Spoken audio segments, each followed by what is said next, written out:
Nagbahagi ang aktres na si Colleen Garcia ng kanyang dalawang magkaibang larawan sa social media account niya kamakailan. Sa unang Instagram story, makikita ang maayos na larawan ni Colleen, na aniyay inaakala ng mga tao na hitsura niya kapag nasa bahay siya. Samantala, ang ikalawang larawan naman ay ang isang bersyon ng sarili niya sa loob ng bahay, na hindi nakikita ng iba. Ani Colleen, "I look sick. I look pale. I look depressed. My hair's a frizzy mess, especially in this insane heat. No, it's not because of bisyo. It's not because of unbearable stress or marital problems or depression. It's because I'm human. We all are. I break out, I get tired. I am getting older every day," pahayag ni Colleen sa text caption ng kanyang IG story. Dagdag pa niya, "Anyone can bash, judge, speculate. Or we can lessen that, and make it safer for people to be unapologetically authentic. Because no one should ever have to feel like they need to put on a mask just to be accepted."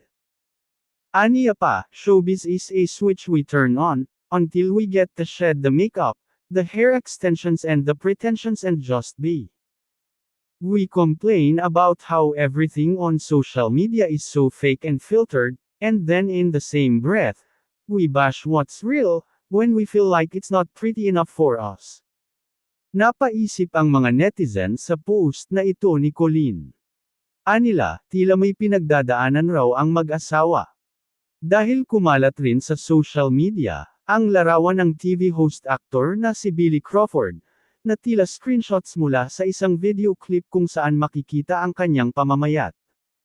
Sa isang Facebook post ng nagngangalang Carlo nitong Martes 7 ng Mayo, tila curious siya sa kasalukuyang kalagayan ni Billy. Say niya kasi sa caption ng post, "Anong nangyari kay Billy Crawford?" Makikita kasi sa video, na tila may sakit si Billy, or may pinagdadaanan.